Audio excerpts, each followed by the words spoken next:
예, 오늘 또 우리 YBS에 나오신 성도님들 환영합니다.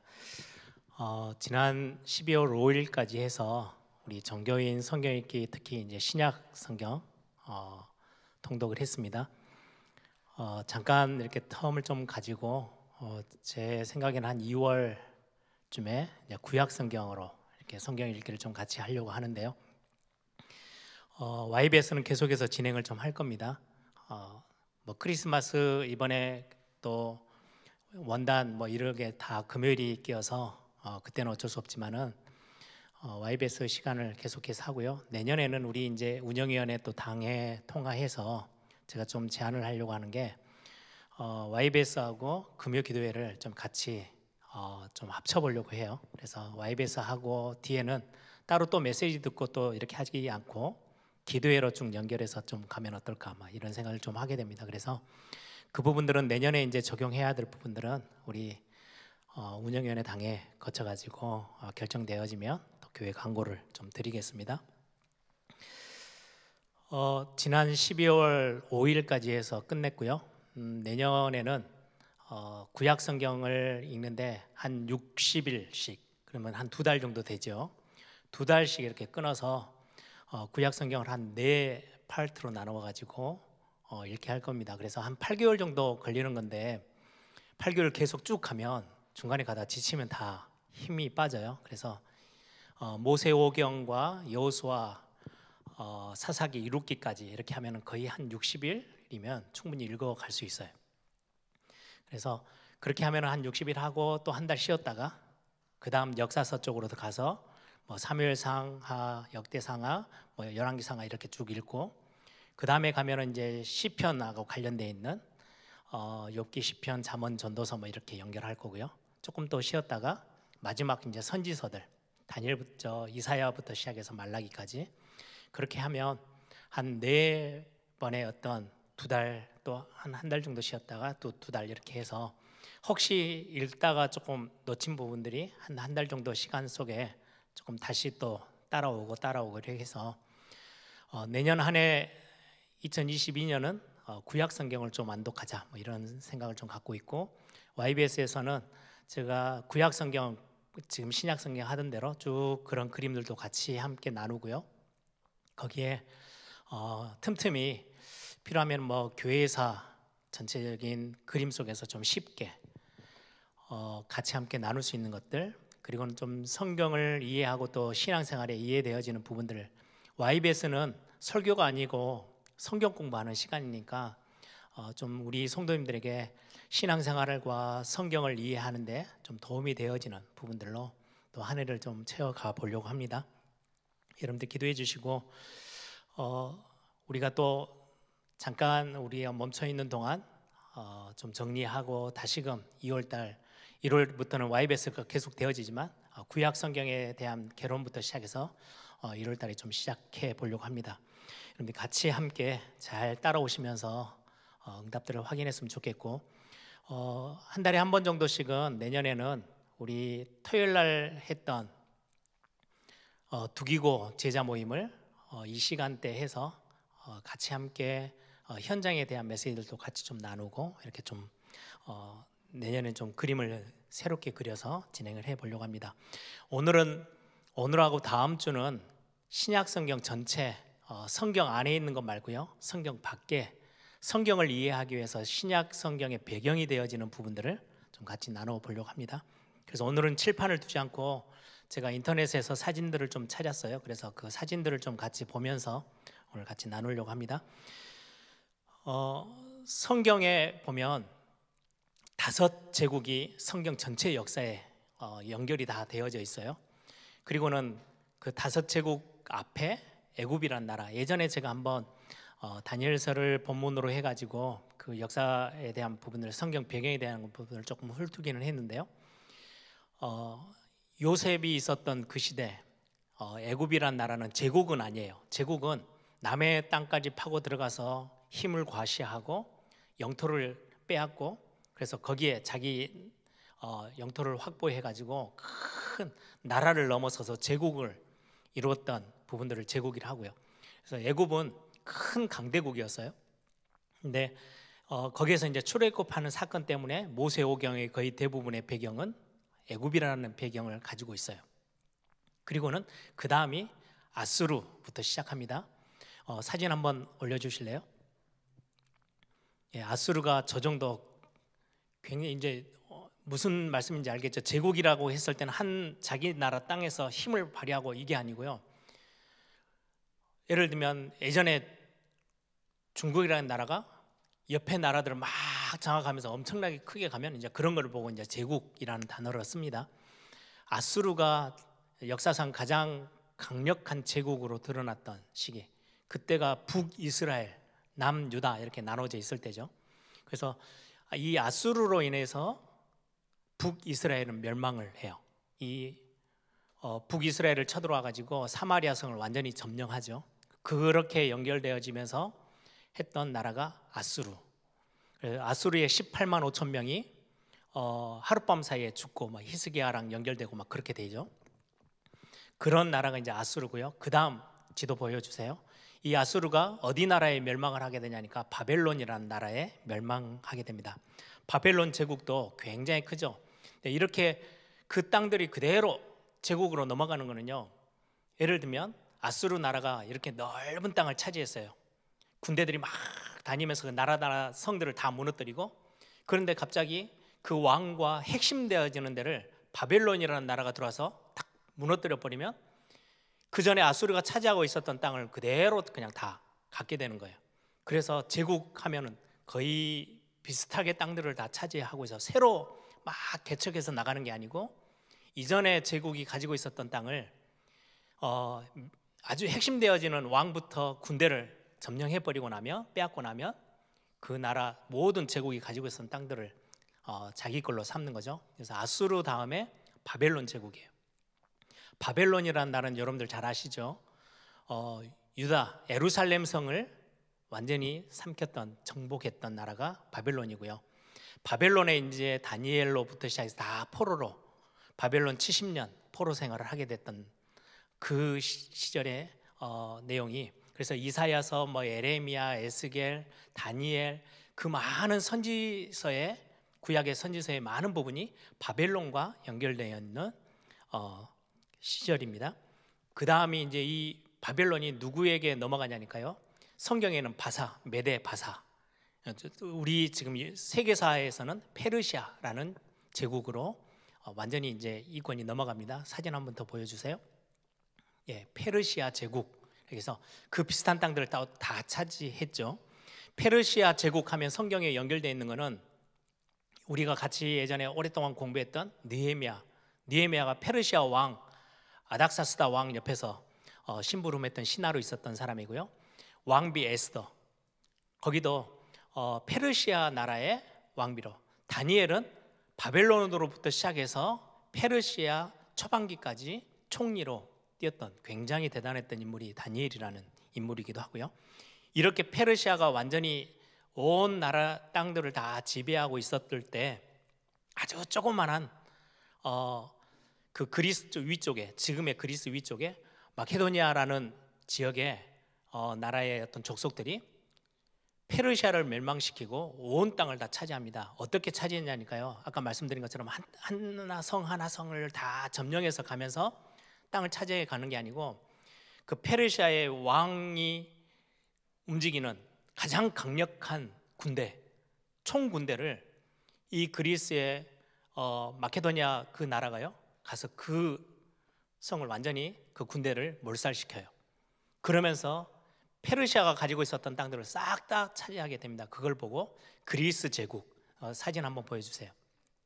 이제 그리스 제국, 또 다른 말로는요 헬라 제국이라는 단어를 씁니다. 이제 오늘 우리가 신약 성경으로 가면 이제 헬라 제국이 성경에는 안 나와요. 말라기서하고 마태복음 시작하는 세례 요한이 출현했을 때 그 사이에 400년간인데 그때 일어났던 제국이 헬라 제국이에요. 그리고는 성경에 이제 예수님 당시 때부터는 마태, 마가, 누가, 요한은 예수님 당시 때는 로마 제국과 연결이 되어져 있어요. 그래서 그리스 제국, 헬라 제국이라고 하는 그곳에 이제 신약과 구약의 중간에 끼었던, 말라기서 선지자가 활동했던 그때와 그 다음에 세례 요한 다음 선지자가 나올 때까지 그 공백이 400년. 그래서 그거를 우리 신학교에서는요 신구약 중간 역사, 신구약 중간사라고 해서 배웁니다. 그게 성경 전체를 이해하는 데 굉장히 중요한 부분이고, 신약 성경에 보면 뭐 서기관, 바리새인, 뭐 사두개인, 뭐 이런 종파의 많은 부분들이 나눠진 것도 그 400년 사이에, 다음 주에 그 부분들을 좀 같이 나누게 될 거고요. 오늘은 전체적인 역사의 흐름들을 좀 같이 보려고 합니다.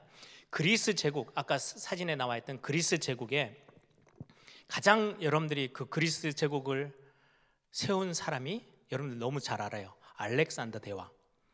알렉산더 대왕이 짧은 시간 한 6년 7년 사이에 그 모든 땅을 싹 다 점령해요. 그리고는 그 헬라 제국이라고 그랬죠. 헬라 문화가 전 땅을 싹 다, 그때 헬라 철학들, 뭐 그때 어떤 문화들, 뭐 작품들, 그런 것들이 헬라 문화권 안에 전체가 퍼지기 시작합니다. 거기에 가장 우뚝 서 있는 사람이 알렉산더 대왕이에요. 그냥 왕으로 말하지 않고요, 그 제국의 가장 그 제국을 세운 왕이기 때문에 알렉산더 대왕이라는 칭호를 붙이죠. 처음에 아까 말했던 그 페르시아 제국을 멸망시켰던 왕이 그 알렉산더 대왕의 아버지예요. 필립이라는 왕인데, 그때는 자기 조그만한 땅에서 그 페르시아 제국을 완전히 무너뜨리고 헬라 그리스 제국을 세우기 시작합니다. 그게 핵심 인물이 알렉산더 대왕인데요. 이 알렉산더 대왕은 한 6, 7년, 한 10년 안팎의 사역을 일을 하고 나이 32살에 열병으로 죽습니다. 다시 아까 그 사진 한번 보여주실래요? 그리스 제국 거. 네, 여기 보면은 그 색깔이 있는 거 바로 밑에 보면은 아라비아 반도 있죠. 거기를 점령하려고 모든 계획을 다 세워놓고는 시작하지 못하고 열병으로 죽어버려요. 그래서 땅이 거기까지 내려가지 못하고 아프리카 저 위쪽 이집트 있는 떡, 그리고는 저 위에 있는 모든 시리아 쪽에, 그리고는 저 유럽 쪽까지 마게도니아 지역까지 다 차지하고 있는 게 그리스 제국, 헬라 제국입니다. 그래서 알렉산더 대왕이 딱 죽고 나니까 후계자를 선정을 못 해주고 죽어버렸어요. 그러니까 저 넓은 땅에 이제 차지해서 전체를 지도해야 될 지도자가 없어져 버린 거잖아요. 그래서 그 알렉산더 대왕의 힘을 그대로 가지고 와서 제국을 끌고 나가려고 했던 사람이 마게도니아의 지역에 안티오코스라는 사람인데, 그가 이제 알렉산더 대왕의 그 힘을 그대로 가지고 올라가니까 알렉산더 대왕 밑에서 같이 군대에서 뛰던 4명의 장수가, 군대 장수가 연합군을 만들어 가지고 그 알렉산더 대왕의 후계자로 삼으려고 했던 사람을 죽여버리고요, 이 4명이 땅을 다 갈라먹어요. 그 다음 지도를 한번 보실래요? 저 제국을 이렇게 4개로 나눠 버립니다. 그래서 여기 보면은 셀루커스라는 노란색으로 나와 있는 그게 제일 큰 땅을 차지하고요, 그 밑에 아프리카 쪽은 프톨레미, 다른 말로는 톨레미 왕국이라고 그래요. 그래서 그 알렉산더 대왕의 밑에서 일했던 4명의 장수, 군대 장군들이 땅을 이렇게 쪼개서 나라를 차지하게 됩니다. 그 셀루커스, 그리고는 프톨레미, 그리고는 저 위쪽에 조그맣게 있는 그 그리스 있는 쪽에 카산드로스라는 그 땅을 이제 차지합니다. 그리고는 리시마커스라는 사람이 또 저 위쪽에 이제 마게도냐 그 지역이 있는 쪽을 차지해서 이렇게 4개로 분할이 되어지는데, 이제 조금 이해를 하셔야 되는 부분들은 나중에 셀루커스가 저 옆에 있는 리시마커스를 죽여버리고 그 땅까지 다 차지해요.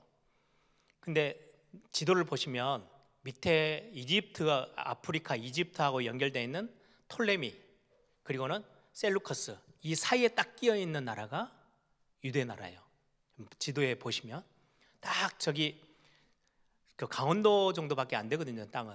근데 그 두 어마어마한 헬라 제국의 사이에 딱 끼어 있는 나라가 이스라엘 나라예요. 그러니까 셀루커스라는 왕이 제국은 이제 그 제국을 분할해가지고 자기들이 가지고 있으면서, 처음에는 톨레미라는 그 왕국이요 이스라엘을 다 차지해요. 근데 거기에서 독립하려고 무단히 애를 써요. 그러던 중에 위에 있는 지도를 계속 켜주세요. 사진을 계속 보여주세요. 저 셀루커스라는 그 지역의 왕이 밑에 아프리카의 그 톨레미라는 세력을 밀어내고 이스라엘 나라를 쳐들어오려고 자꾸 유대 나라를 들어와서 핍박하고 계속해서 공격해 오다 보니까 거기에서 살아남기 위해서 거기서 독립전쟁을 펴나갑니다. 그리고는 독립전쟁에서 싸워서 이겨요. 그리고는 이스라엘 나라의 독립된 위에 헬라 제국의 영향을 전혀 받지 않는 독립왕조를 만들어서 이스라엘 나라가 한 100년 정도를 유지합니다. 자꾸 위에서 헬라 제국의 나라들이 공격해 오니까 자기 그 강원도밖에 안 되는 그 땅에서 버티려니까 힘들잖아요. 그래가지고 손을 벌려서 저 밑에 저 막 강대국으로 커나가고 있는 로마에게 손을 벌려요. 우리 좀 도와주라. 헬라 제국이 헬라 나라가 자꾸 우리에게 공격해 온다. 우리를 좀 도와달라 해서 로마와 손을 잡으려고 했더니 그러면서 그 땅 안에는 이스라엘 나라 안에 막 이렇게 갈등이 생기거든요. 그걸 딱 지켜보던 로마가 덥석 잡아먹어버려요. 그러면서 로마 제국의 속국이 되어지는 거예요. 다음 사진을 보세요. 저렇게 헬라 제국이 있다가 나중에는 이제 로마 제국에게 완전히 삼킴을 당하게 되죠. 로마 제국 굉장히 큰 땅을 차지하게 돼요. 결국은 이스라엘 백성은 그 강대국 사이에 틈에 끼어가지고요, 이리 치이고 저리 치이고 했던 결국 이제 로마 제국이 형성이 되어집니다. 그 다음 사진 한번 보여주세요. 조금 더 정리를 해서 보여드리면 제일 끝에 조그맣게 되어 있는 게 바벨론, 거기에서 바사 시대, 페르시아 시대, 그리고는 헬라 시대로 넘어와요. 그리고는 독립 왕조, 이스라엘 나라만의 다윗 왕이 이렇게 나라를 어디에 속국에 치이지 않고 자기 나름대로 했던 딱 힘을 가지고 있었던 왕조를 가지고 있었던 것처럼 독립왕조 시대가 한 100년 정도를 유지하다가 로마 제국에게 완전히 또 잡혀먹게 됩니다. 그 밑에 사진 한 번 더 보여주십시오. 조금 이제 설명을 좀 해드릴게요.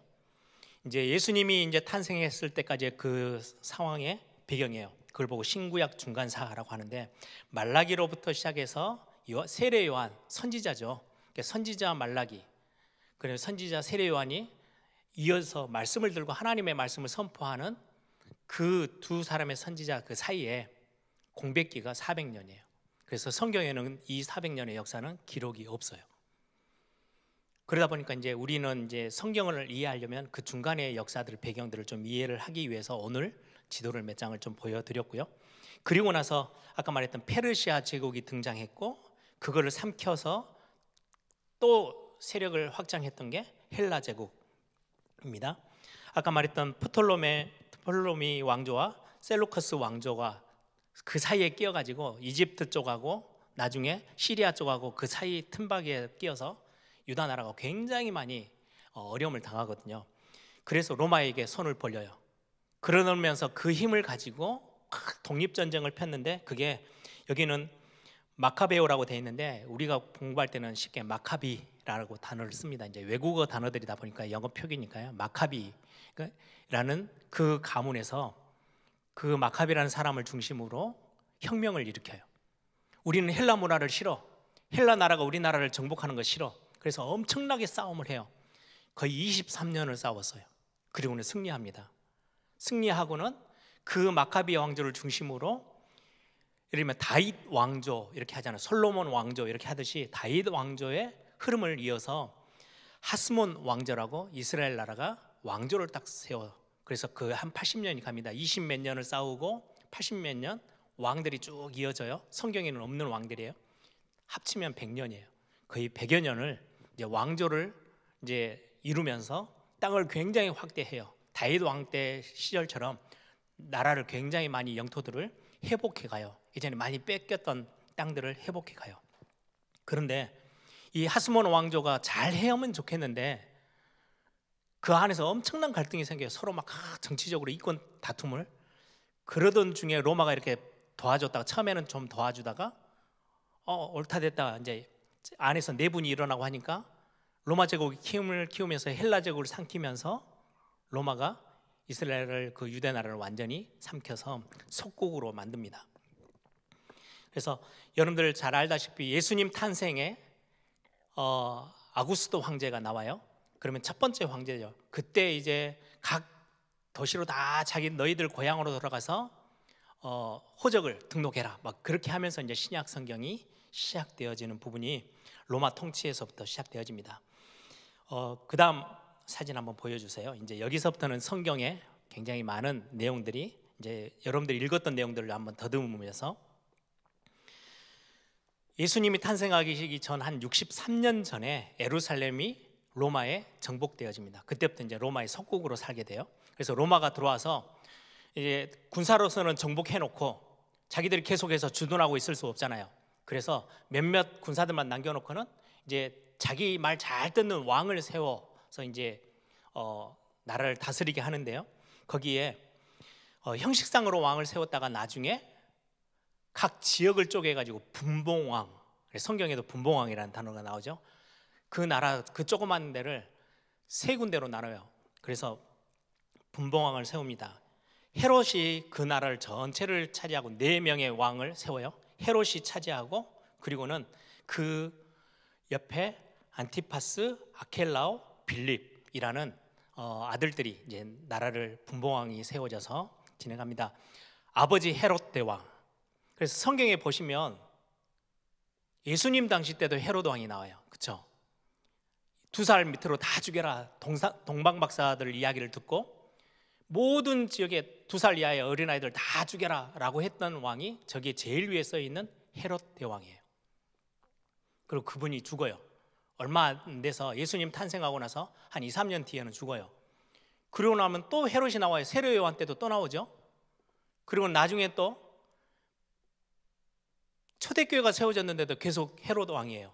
왜냐하면 그 아들들이 이름을 그대로 따서 헤롯, 안티파스, 헤롯, 아켈라오, 헤롯, 빌립.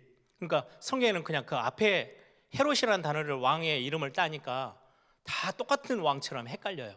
근데 예수님 당시 예수님 막 탄생할 때는 헤롯 대왕, 이제 그게 이제 돈 주고 샀죠.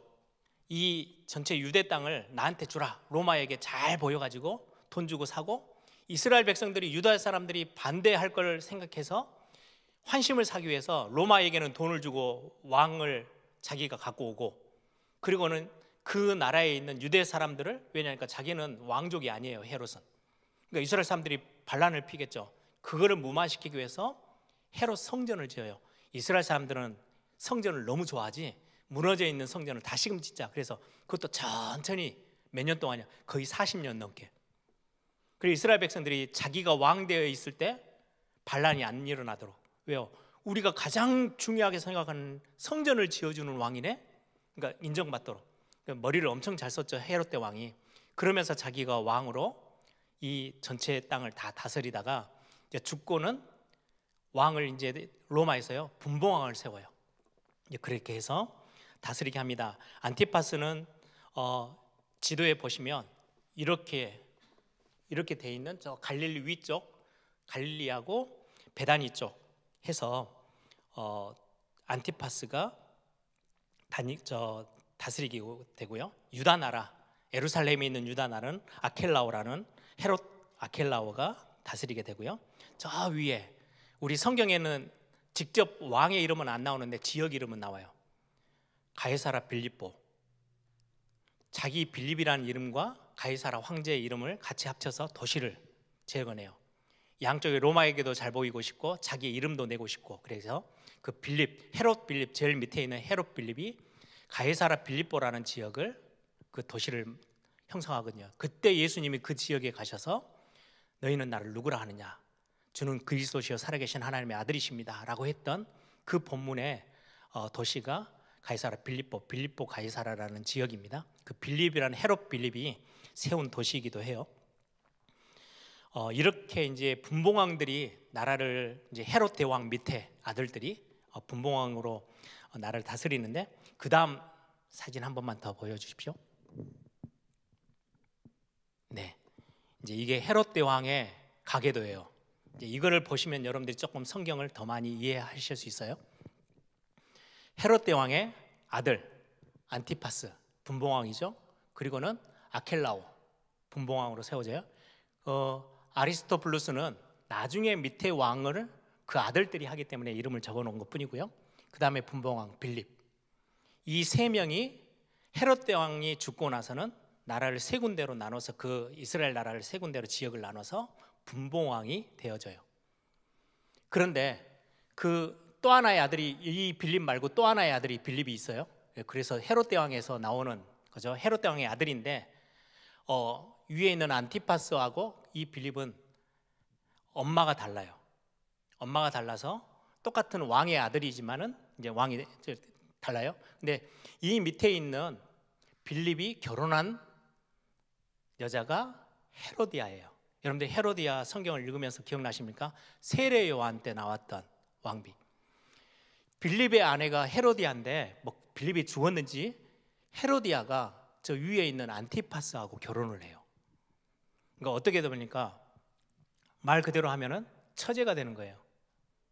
안티파스와 빌립은 형제지간이잖아요. 배가 다르지만, 배다른 형제지만, 빌립이라는 아내 헤로디아가 있는데 안티파스가 빌립 죽고 나니까 자기 아내로 삼아요. 그거를 세례 요한이 엄청나게 비난해요.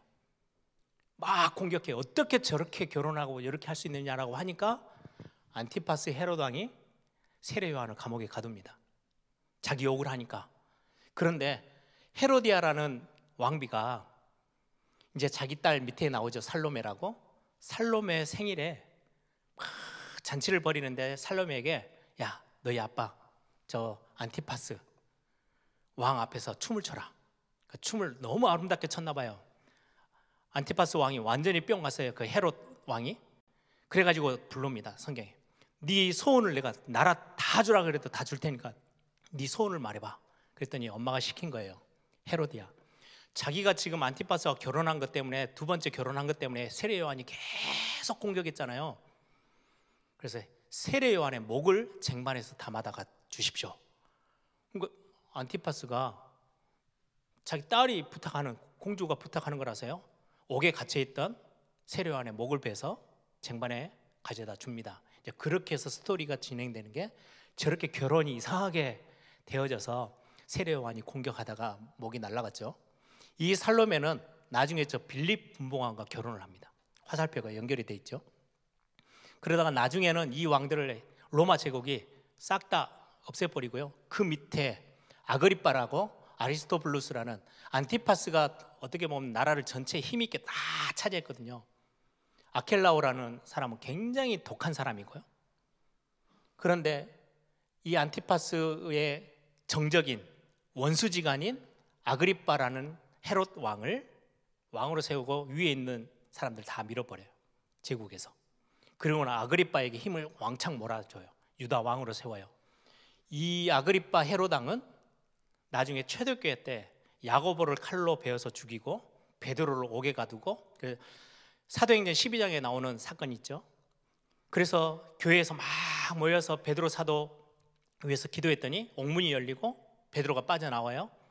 그리고는 성경에 뭐라고 기록되어 있어요? 헤롯 왕이 충이 먹어 죽더라 라고 했던 그 헤롯 왕은 아그리빠 1세예요.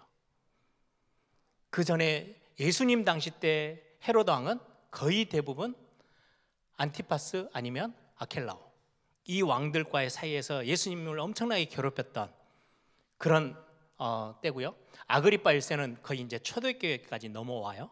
그리고는 나중에 그 아들 아그리빠 2세가 나중에 사도행전의 좀 후반기 가면, 사도행전 25장 26장 가면 바울이 쇠고랑을 차고 로마까지 이제 항소해서 가는 동안 그 바울을 로마까지 끌고 간, 그걸 허락하고 그걸 진행시킨 왕이 아그리빠 2세예요. 아버지는 충이 먹어 죽고 그 대를 이어서 이제 유다 땅의 왕이 되어진 사람이 아그리빠 2세예요. 그래서 헤롯 왕이 성경에는요, 안티파스 헤롯 왕으로 나와요. 똑같은 이름. 그 위에 있는 헤롯 대왕도 나와요. 예수님 태어날 때 안티파스도 나오고 아켈레오도 나오고, 저 빌립은 성경에 이름이 따로 기록되어 있지는 않아요. 그 사건이 전혀 없어요. 그리고는 나중에 아그리빠 1세, 아그리빠 2세 뭐 이렇게 해서 한 5, 6명의 헤롯 왕이 계속 헤롯 왕 이렇게 기록되다 보니까 성경을 읽다 보면 우리 성도님들이 되게 헷갈릴 수 있어요. 그래서 이렇게 헤롯 왕가가 아들들을 계속해서 왕을 세워가면서 이름은 성경 그대로 계속 헤롯 왕이라고 기록하니까 조금 헷갈릴 수 있구나. 그런데 이런 헤롯 대왕의 가계도를 좀 보시면 훨씬 이해가 조금 쉽게 되어질 겁니다. 이렇게 해서 신약 성경의 역사들이 이렇게 쭉 진행이 되어져요. 굉장히 재밌는 거는 하나님이 바벨론 포로 시대를 만들어서 거기에서 회당이 세워지고 랍비라는 사람들이 등장하고 자녀들에게 굉장히 중요한 성경을 가르치는 그런 문화가 형성되어지도록 하나님이 그 강대국을 사용하셨어요. 또 헬라라는 제국이 세워지면서 신약 성경이 헬라어로 싹 다 쓰여집니다. 번역되고 쓰여져요. 그래서 신약 성경이 그냥 단순한 이스라엘 나라 말이 아니고 헬라 나라 헬라어로 쓰여지다 보니까 구약은 히브리어, 신약 성경은 헬라어. 그래서 헬라어 성경이 그때 나오고 그 성경이 전 세계로 확산되기 시작해요. 왜? 헬라 제국이 어마어마하게 크니까. 그 시대 때 구약 성경을 헬라어로 또 번역한 70명이 모여가지고 학자들이 모여서 구약의 히브리어 성경을 헬라어로 번역한 성경으로도 유명한 그때 시절이 헬라 제국의 시절입니다. 그렇게 해서 그 강대국들을 활용하고 또 초대교회가 그렇게 핍박이 받았지만 하나님의 말씀을 전 땅에다 선포하는데 로마 제국을 또 하나님이 사용하셨어요. 그래서 그 강대국들을 하나님은 역사의 손안에 딱 집어넣어 놓고 그때그때마다 필요에 따라 활용하셨죠. 그런 부분들을 우리가 이제 나중에는 조금 더 이제 구약 성경을 또 같이 보면서도 확인도 해보고 그렇게 할 겁니다. 여러분들이 중요한 신약 성경의 어떤 배경되어지는 것들을 좀 이렇게 그냥 스토리로만 여러분들 다 외울 필요는 없고요. 저렇게 흘러왔구나 이해하시면 신약 성경이 여러분들에게 조금 다른 눈으로 더 선명하게 좀 보여지게 될 거고요. 이제 다음 주에는 사두개인은 뭔지, 서기관은 뭔지, 바리새인은 뭔지 이런 부분들을 어떻게 해서 나눠졌는지, 그들의 어떤 특징은 뭔지 그런 부분들을 좀 같이 다음 주에는 확인을 좀 해보겠습니다. 오늘 남은 시간 잠깐 우리 이번 주 구역공과 내용입니다. 내년에는 구역공과가 좀 달라진다 그러죠. 읽기 편한 이번 해 구역공과는 제가 볼 때는 제일 최악이에요. 저도 뭔 말인지 이해가 안 돼요. 그럼에도 불구하고 우리 구역공과의 내용들을 제가 일부러 아주 작은 거 하나라도 추스려서 그걸 같이 포럼할 수 있도록 제가 조금 전달을 하고 있는데요. 어려운 부분이어서 오늘 50주차 훈련과 응답이라는 주제인데 오늘 칠판에 쓰지 않겠습니다. 훈련은 굉장히 중요해요. 우리 성도님들에게 여기에서 혹시 구역 예배를 인도하시는 분들 전달해 주세요. 우리 교회 안에서 훈련이 있죠. 여러분들 교회 조직은 구역장, 구역 인도자 이런 거는요 사실은 연륜에 따라서 가요. 새신자가 막 뜨겁고 막 전도 잘한다고 구역장을 세우진 않아요. 연륜 신앙생활한 지 몇 년이 됐냐, 집사된 지 몇 년 됐냐 이런 것들로 교회 안에 있는 조직을 세워나가지만 중요하게 전도 현장의 시스템은 조금 달라요. 교회의 연륜과 상관없이 훈련된 사람들을 중심으로 세워요. 평신도인데 훈련을 많이 받았다. 그럼 그런 사람들을 지교의 사역자로도 세우고요, 지교의 인도자로도 세우고요, 그렇게 할 수 있어요. 구역이 같이 가는가 전도 시스템으로 가는 거하고는 조금 다르게 저도 이제 그렇게 교회 안에서 그림을 좀 그려 나가는데요. 이제 1차 합숙 받고 나서 복음의 열정이 있어서 막 여기저기서 어마어마한 전도 열매를 내요. 그런데 지교회 담당자로 세우느냐? 아니요, 세우지 않아요. 왜요? 훈련으로 그 기준을 삼아요. 중요한 사역에는 훈련이 되어 있는 사람을 세워요. 아니 아무 훈련을 전도 합숙까지 다 받았다는데 역사도 안 일어나는데요. 그래도 훈련된 사람을 세워요. 왜냐하니까 훈련된 사람은 전체 흐름을 알거든요. 그럼 거기서 큰 실수를 하지 않아요. 잘 인도받을 수 있는 그 성령 인도 받는 게 굉장히 통하는 부분이 생겨요. 그래서 훈련은 굉장히 중요한 부분이기도 합니다. 그리고는 이 훈련은 어떻게 보면 각인, 뿌리, 체질 이 부분에 굉장히 연결이 돼 있어요. 그냥 한두 번 들어가지고는 각인이 절대 안 되죠. 그래서 훈련이 필요해요. 그래서 중요한 사역을 감당하기 위해서는 하나님의 말씀을 가지고 각인 뿌리 체질 되어지는 건데, 훈련을 받았다고 갑자기 열매가 막 나는 건 아니에요. 예전에 한번 그 이야기 한번 드렸죠. 모소대나무라는 이야기 아시죠? 모소대나무. 중국 저 동북 쪽에 대나무가 있는데 그 대나무는 좀 특징이 있어서 모소대나무라는 이름이 붙어 있어요. 그 대나무는요, 씨를 뿌려서 심어 놓으면 4년 가까이 되는데요, 싹도 안 나요. 순이 나야 될 거 아니에요. 안 나요. 그러니까 농부가 너무 포기하기 쉬운 거죠. 아니 1, 2년도 아니고 4년이 지나도록 전혀 움직임이 없어요. 그러다가 5년째 되어지면 순이 나요. 대나무 순이 쫙 올라와요. 그리고는요 6주간에 15m가 자라요. 그게 모소대나무예요. 저는 그 이야기를 듣고, 야, 우리 신앙생활하고 참 비슷하다. 훈련을 1차 합숙도 받고 팀 합숙도 받고 뭐 70인 합숙도 갔다 오고 전도 합숙도 갔다 오고 막 다 했는데 전혀 열매가 안 나는데요, 응답도 없는데요. 그럴 수 있어요. 그런데 그 훈련은 쌓여요. 결국은 응답으로 반드시 연결이 되어집니다. 모소대나무처럼. 중요한 딱 사건, 중요한 사역 앞에서는요, 훈련된 사람들이 빛을 발하게 돼 있어요. 그래서 굉장히 중요한 훈련의 굉장히 중요한 부분입니다. 그래서 이런 어떤 뭐 기본 합숙, 팀 합숙, 현장 합숙, 전문 합숙은 우리 이제 다락방 전도 훈련 안에서 많은 부분에 이제 그런 어떤 시스템들을 가지고 있는데, 결국 이 훈련은 전도 시스템을 세우기 위한 훈련이에요. 교회 안에는 로컬과 파라 개념의 두 가지가 있어요.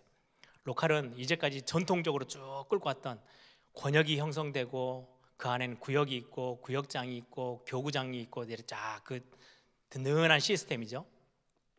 일 안 해도 거기는 세워져요. 우리 교회 안에 있는 2021년 교회 조직표 보면은 뭐 국장, 부국장, 무슨 부장 다 있어요. 그건 일을 잘해서 세우는 게 아니고요, 일을 될 수 있으면 해 주십시오라고 해서 세우는 거예요. 근데 현장은 달라요. 다락방을 열고 미션홈을 하고 지교회를 세우고 아이들 현장에 전문교회를 세우고 굉장히 그거는 막 움직이는 거예요. 어떨 때는 세워졌다가 없어졌다가 막 이런 굉장히 요동이 많지만, 거기는 실제 현장에서 불신자들을 살려내고 영접운동을 하고 교회가 든든하게 있는 걸로 그 힘을 가지고 현장을 살리는 거거든요. 그래서 이 현장을 살릴 때는 훈련된 사람들을 중심으로 시스템을 세우고, 교회 로컬의 시스템은 연륜과 이제까지 쭉 해왔던 굉장히 신앙이었던 뿌리가 있는 분들을 세우고, 그래서 두 사역이 같이 공존하면서 현장과 교회 안에가 든든히 세워나가게끔 두 기둥을 세워놓는 게 교회 안에 있는 굉장히 중요한 시스템입니다. 그래서 예를 들어 장로님인데 교회 안에서 장로님은요, 교구장도 맡고 뭐 권역에 많은 중요한 일들을 하시죠. 근데 훈련을 안 받으셨다? 지교회 담당자로는 안 세웁니다. 왜요? 그건 훈련을 못 받으면 그림을 그릴 수가 없어요. 그래서 훈련된 분들을 중심으로 현장에 있는 그림들은 그려나가요. 그리고는 교회는요, 굉장히 어떤 신앙의 연륜과 그림을 가지고 있는 분들을 또 세워요. 그래서 양쪽이 같이 아주 균형을 이루면서 갈 수 있도록 교회는 그림을 그립니다. 그래서 현장의 훈련과 연결되어지는 건 우리 신앙 개인에게도 굉장히 중요하지만, 교회적으로는요, 전도 시스템을 세워나가고 거기에 실제 전도자의 삶이 그대로 연결되어져서 현장의 열매로 나오도록 하는 그 일에 심부름하는 부분이 훈련입니다. 그래서 여러분들 이 자리에 오늘 계시는 분들은 될 수 있는 대로 거의 대부분 다 훈련에 따라오신 분들이겠지만, 그 훈련이 왜 중요한지를 좀 아시고 여러분들이 같이 함께 응답받았으면 좋겠고요. 우리 사역자들이 혹시 구역예배 이 교재를 가지고 인도하신 분들은 그 이야기 해주시면 돼요. 훈련은 이렇게 중요해. 훈련 받는다고 당장 열매가 모소대나무처럼 안 나올 수도 있어. 근데 걱정하지 말고 훈련 꾸준히 같이 따라붙는 거 굉장히 중요해. 그래서 그 훈련 받은 분들이 교회 안에 예를 들면 주일날 예배와 전체 큰 든든한 기둥뿐만 아니라 현장 교회, 현장을 살리는 그런 전도 시스템은 훈련된 분들 중심으로 하기 때문에 우리가 같이 훈련받자. 그래서 교회도 살리고 현장도 살리는 그런 응답받자. 이렇게 여러분들이 같이 포럼해 주시면 가장 이번 주 이렇게 구역 공과 내용으로는 가장 잘 인도받는 부분인 것 같습니다. 여러분들 지난주까지 잘 이렇게 성경 통독하는 거 잘 따라오셨고, 어떤 우리 성도님은 그런 이야기를 해요. 12월 5일까지는 매일 숙제가 있어서 매일매일 뭔가 이렇게 하는 것 같다가 갑자기 숙제가 안 나오니까 오늘은 뭐 해야 되지? 이렇게 너무 이렇게 공허해지더래요. 그래서 제가 그랬습니다. 웃으면서 1, 2월 달에 빨리 숙제를 다시 내겠습니다. 구약으로 가겠습니다. 뭐 이런 이야기를 잠깐 드렸는데 1월 달 정도는 여러분들이 새해 이렇게 다른 것들 다 하시다가 1월 말이나 2월 달 초가 되어지면 설 딱 끝나는 기점으로 맞춰서 구약 성경 모세오경으로부터 시작해서 한 2달 또 바짝 이렇게 성경 읽기를 같이 해나가고 또 YBS 때는 그 구약 성경을 좀 하나씩 알아가는 그런 시간들로 같이 함께 하겠습니다. 여러분들 귀중한 응답 여러분들이 확인하는 시간이 되어졌으면 좋겠습니다. 함께 다 같이 한번 기도하십시다. 역사의 주관자 되신 하나님, 그분이 아수르 제국, 바벨론 제국, 페르시아 제국, 헬라 제국, 로마 제국 막 강대국이 일어났다 없어졌다 역사 속에는 하고 있는데 그 전 배후의 손바닥 안에는요 하나님이 그 나라들을 다 손에 쥐고 있는 거예요. 그리고는 하나님의 이 복음의 확산을 위해서 이 나라를 쓰기도 하고 이 제국을 쓰기도 하고 그 안에 가장 중요한 흩어진 자 렘넌트, 이 언약 가지고 있는 사람들을 단 한 번도 놓치지 않고 그 중심으로 역사를 끌고 나가셨던 거 지금도 마찬가지입니다. 정치권이 어떻게 하든 어떤 당이 대통령이 되든 하나님은 그거 손바닥 안에 넣고요 복음 가지고 한 시대 살려야 될 굉장히 중요한 제자들, 훈련된 제자들을 중심으로 하나님 시대를 움직여 나가게 될 겁니다. 그래서 여러분들 오늘 하나님 역사의 속에 하나님의 손 존재하고 그분이 우리의 인생을 인도해 나가고 교회를 끌고 나가는 그 믿음 가지고 우리가 하나님을 바라보는 시간 될 수 있도록 이 시간에 다 같이 한번 통성을 함께 기도하겠습니다.